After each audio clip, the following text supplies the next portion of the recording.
Hi అండి, welcome back to my channel. నేను మీ కల్పన అండి. ఎలా ఉన్నారండి? అందరూ బాగున్నారా? మేమైతే బాగున్నామండి. మీరందరూ బాగుండాలని మనస్ఫూర్తిగా కోరుకుంటున్నాను.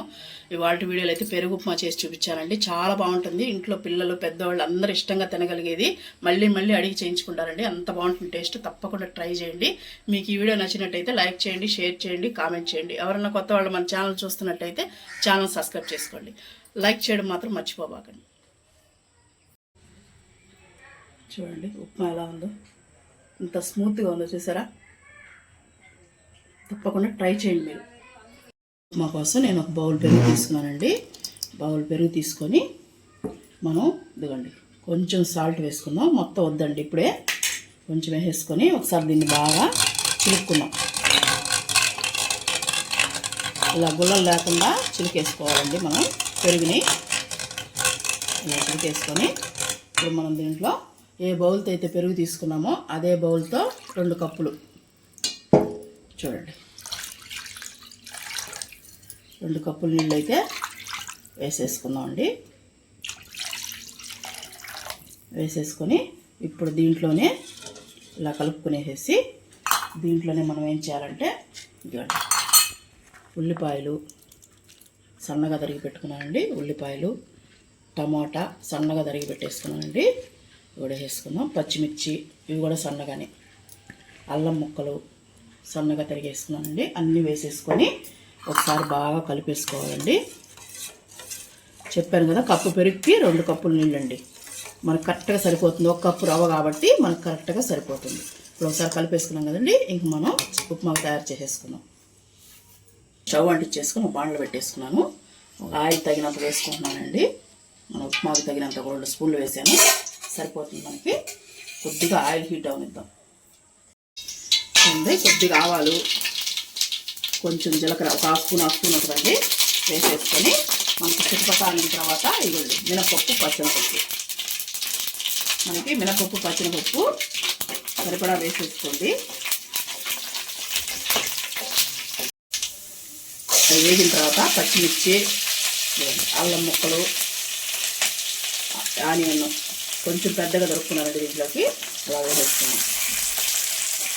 కరివేపాకు కూడా వేసేసుకొని మన తరగ మాత్రం కొంచెం పెద్దగా దొరుకుకోవాలి. ఇప్పుడు మనం అరగంట బాగా వేసుకున్నాం. చూడండి అరగంట కొద్దిగా వేగింది కదా. ఇప్పుడు సన్నగా కట్ చేసిన టమాటా వేసేసుకొని టమాటా కూడా మెత్తబడేంత వరకు కుక్ చేసుకున్నాం. చూడండి మనకి టమాటా అరగంట అన్నీ మెత్తబడిపోయిందండి. ఇప్పుడు మనం ఇదిగోండి 1 బౌలు ఉప్మా రవ్వ, 1 బౌల్ పెరుగు అయితే 1 బౌల్ ఉప్మా రవ్వ అండి వేసేసుకొని బాగా వేపుకుందాం. దీంట్లో కొంచెం రవ్వ పచ్చివాసన పోయేంత వరకు వేపుకుందాం. సిమ్లోనే పెట్టి వేయించుకోండి. మనం ఉప్మా తిన్నోళ్ళు ఉంటారు కదండి, వాళ్ళకి ఇలా పెరుగు ఉప్మా చేసి పెట్టారంటే టేస్ట్ సూపర్గా ఉంటుంది. మళ్ళీ మళ్ళీ అడిగి చేయించుకొని తింటారండి, అంత బాగుంటుంది టేస్ట్. తప్పకుండా మీరు కూడా ట్రై చేయండి. వేగిపోయింది కదా. ఇప్పుడు మనం ఇదిగండి పెరుగు చేసి పెట్టుకున్నాం కదా మనం, మజ్జిగ పెరుగులో నీళ్ళు వేసి కరెక్ట్గా మనకి సరిపోతాయండి. ఇలా పోసేసుకొని మనకు ఉండకట్టకుండా ముందు ఒకసారి కలిపేసుకోండి. తర్వాత దీంట్లోనే మనం పసుపు, ఇంకొంచెం సాల్ట్ వేసుకుందామండి. ఎందుకంటే ఇందాక మనం వేసాం కదా పెరుగులో. ఇప్పుడు కొంచెం ఉప్మాలకు సాల్ట్ వేసేసుకొని బాగా కలిపేసుకోవాలండి. బాగా కలిపేసుకోవాలి. కలిపేసి మనం దగ్గర పడేంత వరకు ఉడకబెట్టుకోవాలండి. అది పక్కన స్టవ్ మీద పెట్టేసుకున్నాను. ఇప్పుడు నేను ఒక బాండ్లో చిన్నది పెట్టేసుకొని గిన్నె అయినా ఏదైనా పెట్టేసుకోండి. 1 స్పూన్ నెయ్యి అయితే కొంచెం 1.5 స్పూన్ నెయ్యి అయితే వేసుకున్నానండి. మన డ్రై ఫ్రూట్స్ అదే ఉప్మా ఇదిలా జీడిపప్పు, వేరుశనగపప్పు వేయించుకున్నాం. ఒక 2 స్పూన్లు అండి వేరుశనగపప్పు, 2 స్పూన్లు వేరుశనగపప్పు వేయించుకొని కొద్దిగా వేగిన తర్వాత మనం జీడిపప్పు వేసుకున్నామండి. ఎందుకంటే మాడిపోతుంది కదా జీడిపప్పు ముందర వేస్తే. చూడండి కొద్దిగా వేగింది కదా. ఇప్పుడు మనం జీడిపప్పు కూడా వేసేసుకున్నాం. జీడిపప్పు వేసేసుకొని ఇప్పుడు 2 కరెక్ట్గా వేగిపోతాయండి. సరే కదా. ఇప్పుడు స్టవ్ ఆఫ్ చేసి పక్కన పెట్టేసుకున్నాం. చూడండి మనకి దగ్గర పడిపోయింది కదా. ఇప్పుడు మనం వేయించుకున్నాం కదా జీడిపప్పు, వేరుశనగపప్పు అనేది దీంట్లో వేసేసుకున్నాం అండి. నెయ్యితోనే వేసేసుకొని బాగా కలిపేసుకున్నాం ఒకసారి. ఈ ఉప్మాని పిల్లలు, పెద్దోళ్ళు అందరూ ఇష్టంగా తింటారండి. కంపల్సరీ చేసుకోండి, టేస్ట్ సూపర్గా ఉంటుంది. మామూలు ఉప్మా ఇప్పుడు తినేదే కదా, ఇది ఒకసారి ట్రై చేయండి. అయిపోయిందండి. ఇంక సర్వింగ్ చేసేసుకున్నాం, స్టవ్ ఆఫ్ చేసుకున్నాం. కొత్తిమీర వేసుకున్నాం అండి, కొద్దిగా పైన కొత్తిమీర వేసేసుకొని స్టవ్ ఆఫ్ చేసేసుకున్నాం. కలిపేసుకున్నాం ఒకసారి. చూడండి ఎలా ఉంది.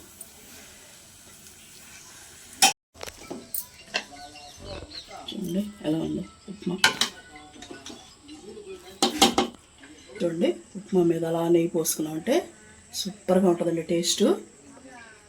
ఇలా వేసేసుకొని ఇలా మనం వేయించుకున్నాం కదా జీడిపప్పు వేరుశనగపప్పు పైన గార్నిష్ చేసుకున్నామండి.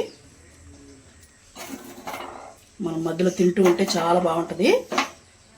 ఇప్పుడు కొంచెం కొత్తిమీర లైట్గా, అంతే, ఎక్కువ వద్దండి. సరిపోయింది కదా. ఇప్పుడు టేస్ట్ అయితే సూపర్గా ఉంటుందండి, అస్సలు మిస్ అవుద్ది. మీకు వీడియో కానీ నచ్చినట్టయితే లైక్ చేయండి.